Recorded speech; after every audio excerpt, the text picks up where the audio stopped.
Okay, so first I'm gonna make the filling for the chicken, which is going to be a cheese mixture. So I have about a tablespoon of butter in there right now. I'm just gonna let that melt. And then once that's melted, I'm going to add in some cream cheese and let that melt as well. It's just about 1.5 tablespoons of cream cheese. So again, just gonna let that melt a little bit. And then once that's all melted, I'm gonna add in my cheddar. So the butter had time to melt, so I added about 2 tablespoons of milk in here just to help loosen everything up. Now this is not going to be a thin mixture. I do want it to be a little thick just so it can stick to the broccoli better. So this is why I only added about 2 tablespoons of that milk. So now once the cream cheese is broken down, I'm gonna add that cheddar in. All right, so I added about a cup of that, I wanna say 3/4 of a cup of this cheddar right here. I'm gonna have to turn it this way. And now we're just gonna mix until it's all melted. So looking at it, might have to add just a little more milk, which is fine. All right, so milk is added back in there, so I'm just gonna keep mixing because I do see some chunks of that cream cheese. I'm just gonna keep mixing it like this until it's nice and smooth. So that looks pretty good. I'm gonna add in my broccoli. So I did already steam this earlier, so I'm just gonna pour it right in, and I know some got on the stove, so I'll leave it there for right now. So we're just gonna mix this in, right? Now, if it starts to look a little too thick, I'm gonna add some more milk to it. All right, added some more milk. Now I'm gonna turn the heat all the way down. I'm gonna actually turn it off. Just keep mixing this. So now I'm gonna add some seasonings into this. Just my regular 4: salt, pepper, garlic, and onion powder. So now that this broccoli and cheese mixture is done, I'm just gonna set it to the side or the back. And then I'm gonna put a cast iron skillet in its place. And I'm gonna heat that up to about medium-high heat. And then I'm gonna go over and I'm gonna fill up my chicken breast. Okay, so these are my chicken breast. You want them to both be about this size. Don't ask me why this one's so small. But either way, so I cut them down the middle, just like that, just to get them flat, and then I'm gonna fill them up. So I'm gonna put a little bit of the mixture on each one, and then just spread it out. And yeah, mixture probably will fall all over the place, which is fine. Now you can actually do this with spinach. I chose to do broccoli because, I don't know, I wanted broccoli, so. There's no method to my madness. I just kind of do whatever I want. And if you have any broccoli mixture left over, just eat it. Doesn't matter. Do whatever you want with it. Now, if you overstuff these, that's fine. It'll just fall out the side, which I know it will because I overstuffed it. Now, you're going to want to make sure you have some toothpicks because you're going to want to close these up. So you're going to fold it over as best as you can.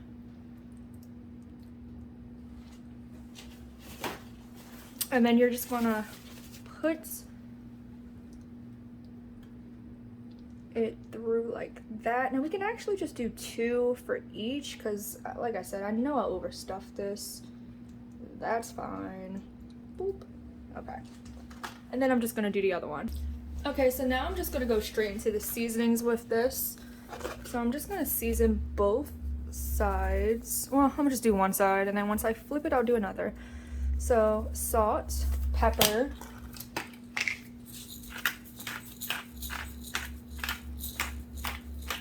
then we're gonna do garlic powder, onion powder,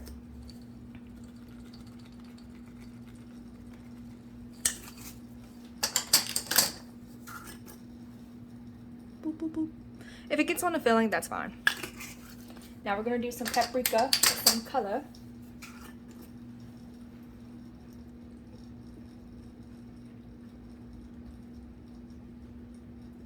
And then one final thing, just a little bit of this poultry seasoning I have here.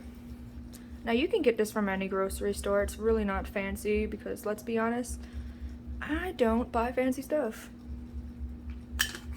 Alright, now I'm gonna put these in the pan. Alright, so cast iron is smoking. So I'm gonna put the first chicken breast in. I'm gonna put that seasoned side down. Ooh, sizzling.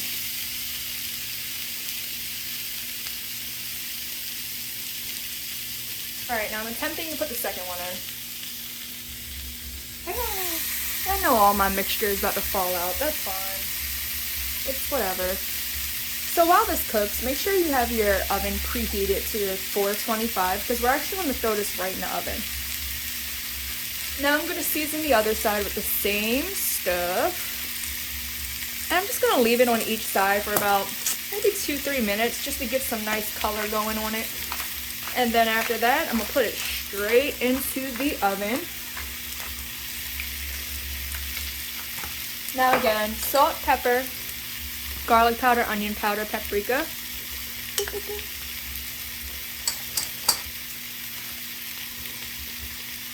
And you can find this entire recipe on the Balance app if I'm going a little too fast for you, because I know I'm not telling you measurements right now, which is fine.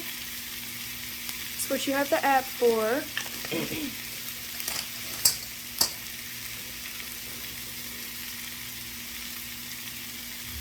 And so,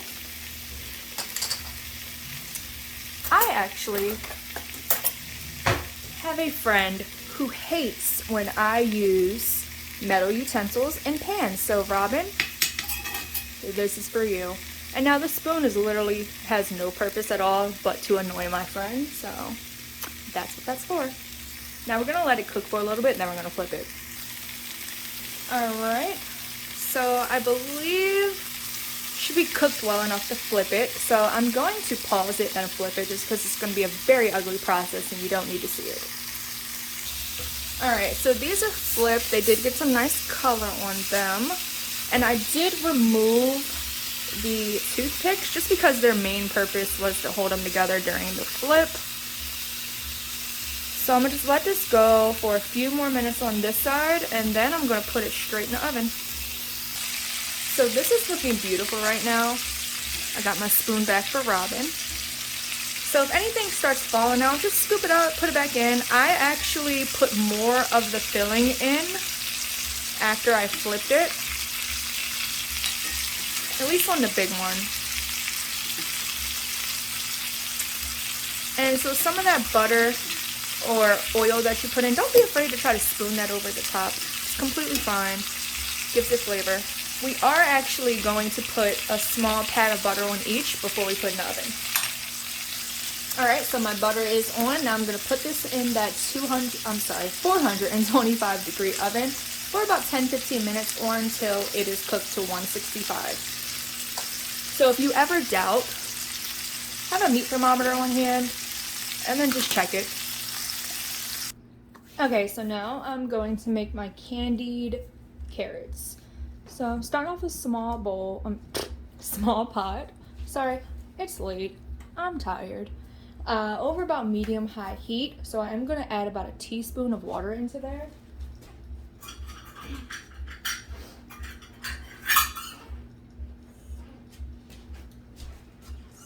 About a teaspoon in there. Then I'm going to put my carrots straight in there. So these are about 4 carrots, cut in no particular pattern, just however you want. So then I'm going to add some sugar in here. So I have some white sugar here. I'm going to put 2 tablespoons of that. And then I'm going to put 2 tablespoons of some brown sugar in here as well.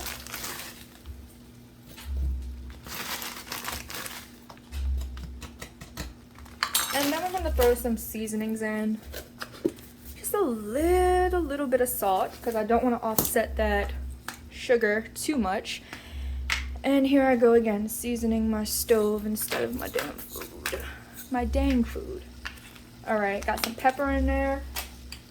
So I'm gonna add just a little itty bitty hint of this cinnamon, just to give it a little taste.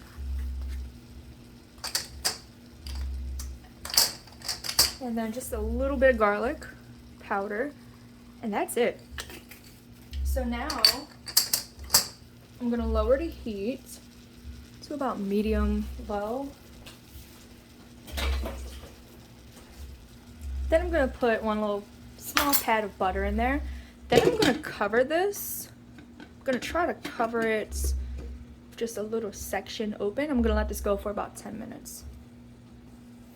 Now while we're waiting for those carrots, I do want to show you, I already made some zucchini earlier. So it's literally just my favorite 4: salt, pepper, garlic powder, onion powder. Put it in a high pan, let it get some color on it, flip it, season with the same thing, and that was it. Now we're just gonna wait for those carrots to be done. Now we're just waiting for the carrots to be done. So I'm just trying to take a peek in here at my chicken, which I know you can't really see it, but it looks good. And this is the final product for the chicken. These carrots are nice and done. Zucchini's been done because, you know, I'm weird. So I'm gonna plate this up and then I'll show you guys what it looks like. And this is it, all plated up. Got that chicken. I did add some cheddar to the top, so that's why it looks like it has a nice little crust going. Broccoli's just oozing out the sides. Zucchini, these beautiful glistening carrots. And that's it.